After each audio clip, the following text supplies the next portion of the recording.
Hi, everybody. I'm Dean Patrick Fleming, and I'm the Artistic Director of Professional Theatre here at Hudson-Village-Theatre. And today I have the pleasure of speaking with Kristen Da Silva, who, among other things, is the playwright of Beyond the Sea, which we will be producing July 5th to the 16th here at Hudson-Village-Theatre, where I'm sitting.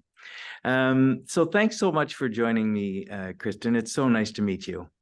Yeah, thanks, Dean. It's my pleasure. I'm very happy to finally put a face to the name. Yeah, this is great.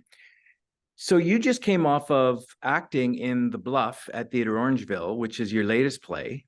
And That's so right. I hope that went well. Yes, it went very well. Yeah, we had a Okay. lot of fun, and the audience had a lot of fun.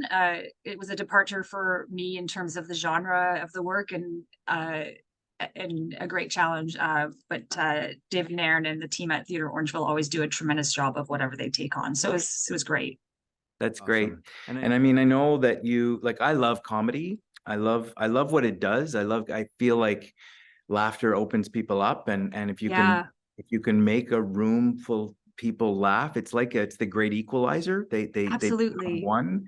And so then you can sort of guide and do some interesting things to people, I find. And so what got you write a lot of comedy? I know The Bluff was sort of a departure from that, maybe in some ways, It but had a lot of comedy in it still, actually. I just don't seem to be able to write something that doesn't include comedy.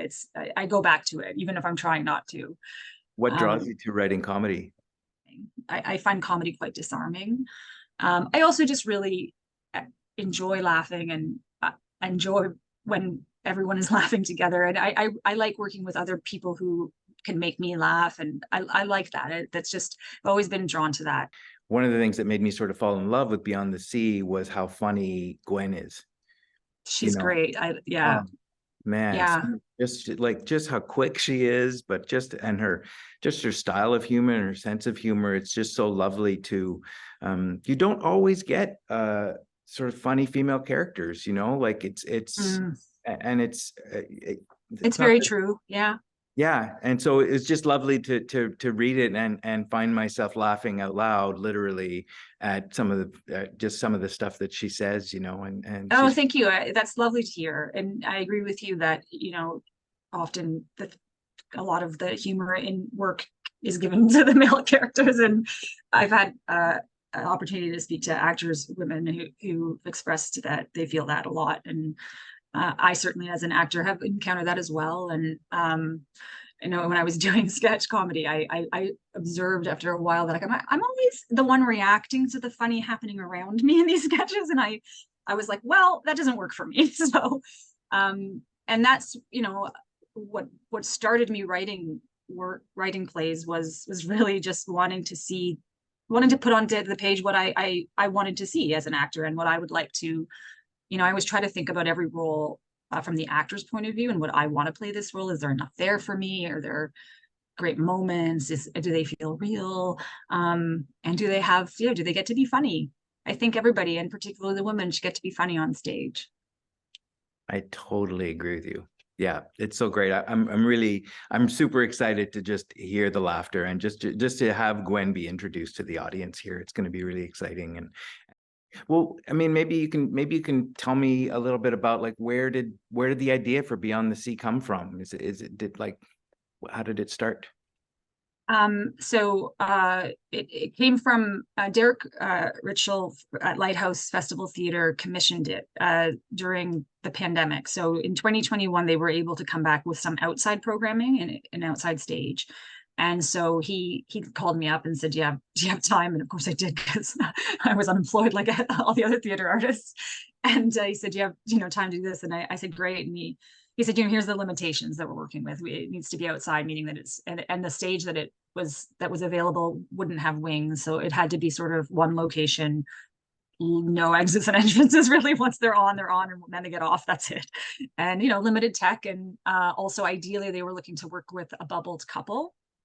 So That was sort of the parameters I was given, a two-hander. He also had this, he had sort of the notion of one of the elements of the play in mind, and he gave that to me as a little bit of a prompt, if you will, on the writing about, and the story incorporates this idea of this tale, this legend of this woman in white. So that was sort of, it was kind of like getting a writing challenge where I was given like, here's your limitations and here's a prompt and what are you going to do with it? And then what came from that was really also sort of where I was at the time, and everything I was experiencing and other people were experiencing around me in terms of the impact of what we were all collectively going through, and some of the emotions and the challenges that arose from that for us. And I thought, here's an opportunity to be really, really honest and address some things that are challenging for us to talk about. And I don't want to give away anything either, but there are some things in this piece that are challenging for us to address as a society. And I feel it's important to do that when you can. And so I feel grateful to have been given the opportunity to do that with this piece. I didn't know how he was going to receive it when I sent it. And I was genuinely very kind of like, he might go, what are you doing? Like, what is this? I'm trying to, it's what I gave you. I didn't expect this back. But no, he was immediately like, wow, so it's been great. One of the things, again, that struck me about the play is it reminded me of, there's those times in your life when you meet somebody and there's there's something, and you feel like you end up sitting in a room talking to them for 2 hours. And at the end of the 2 hours, you feel like you know them incredibly well, and there was never an awkward pause. You never were worried about anything. And that's kind of what you feel with Gwen and Theo, is that they feel there's this sense of comfort with each other that allows them to speak to each other, and they're interested in each other for various reasons. And there's something quite magical about that. I've had that experience as well. Like, for sure. It's interesting that sometimes when you don't know somebody, you can be more vulnerable and disclose things that you might not with someone you know very well. Like, there's almost more barriers to being vulnerable with people we are very well acquainted with than there are when you're with strangers, because the stakes at the beginning are really low. Like, and particularly where these two characters are coming from, I think, for Gwen in particular, like her reason to stay in the conversation, she doesn't really have anything to lose in doing that. Theo needs that conversation to happen, right? Like, he needs that. But yeah, I definitely have been there myself. I do think there is a little bit of my life in every character I write. And I try very much to draw only from the truth of what I observe or what I've experienced, because that's what rings true to the audience. That's certainly one of the things that inside this play that's so interesting, is when the barriers go up and when they go down, and what gets let out in those moments. Right. And in the course of the play, as the stakes change, that affects that level of openness, because that is my observation of the truth of human interaction. Yeah, it's a sneaky play too. It's I know. on you in such a beautiful way. It's you don't necessarily know what's going to happen with them, and that's kind of great, right? And it's great to hear that. It is, because I think you don't ever want to be predictable, and I didn't want to just write another. I've written some comedies that are much more straightforward and follow a story arc that's more familiar to us, for sure. And that wasn't what the time that I wrote this in called for. That wasn't what I needed to write, and it wasn't what people needed to see. And I think you've set up this perfect scenario, right? They're both super vulnerable in this moment in time, right? They absolutely need to meet. This meeting has to happen. Yeah, it has to happen for both of them right now. Yeah.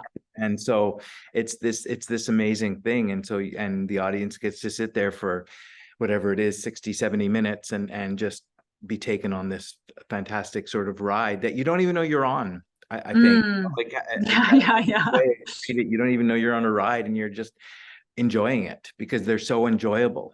They're so funny. I think that a lot of the sort of reaction and including in some of the written reviews, is that yeah, sort of what you're just saying is like oh, I think I'm at this and I'm actually at this instead. Like this is the play I think I'm coming to see, and then this is the play that I received. And it is a comedy, and there's a lot of laughter. Like there's a lot of fun interchanges between these two. So I don't think, I don't think people are necessarily expecting the turn or where we end up, where we go. Yeah. And that's what makes it so lovely. That's great.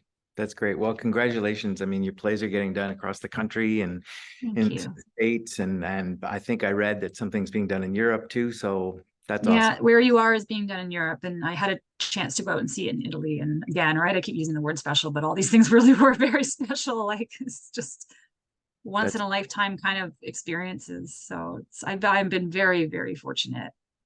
That's so great. That's so great. Well, congratulations, Crystal. Thank you. That's my cousin's name. We'll invite her next time. She was bugging me to write a character named after her. Yeah, totally. Oh, that's awesome.